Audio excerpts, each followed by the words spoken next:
ക്ഷീരവികസന വകുപ്പ് തൃശൂർ ജില്ലാ ക്വാളിറ്റി കൺട്രോൾ വിഭാഗം മാള ബ്ലോക്ക് കീഴടൂർ ക്ഷീരോത്പാദക സഹകരണ സംഘത്തിന്റെയും സംയുക്താഭിമുഖ്യത്തിൽ പാൽ ഗുണമേന്മ ബോധവൽക്കരണ പരിപാടി സംഘടിപ്പിച്ചു.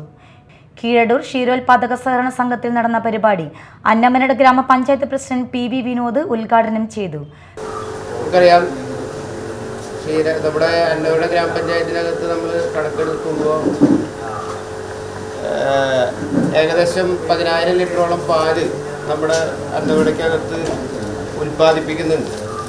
അതിലൊരു പശുവുള്ള ആളുകളുണ്ട്. അതോടൊപ്പം തന്നെ ചെറിയ ഫാമുകൾ 5 പശുവുള്ള ഫാമുകളുണ്ട്. വലിയ ഫാമുകൾ 1-2 ഫാമുകളൊക്കെ ഉണ്ട്. പക്ഷേ എന്നിരുന്നാലും ഏറ്റവും കൂടുതൽ ആളുകൾ ഈ 5 പശുക്കളിൽ കുറവ് പശുക്കളെ വളർത്തി ജീവിതത്തിൻ്റെ രണ്ടറ്റവും കൂട്ടിമുട്ടിക്കുന്നതിന് വേണ്ടിയിട്ടുള്ള കഠിന പ്രയത്നങ്ങളിലൂടെ പോകുന്ന ആളുകളാണ് ക്ഷീര കർഷകരാണ് നമ്മുടെ കൂടുതലുള്ളത്.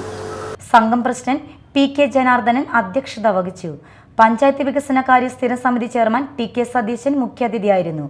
K A Kannan, ward member C K Shiju എന്നിവർ സംസാരിച്ചു.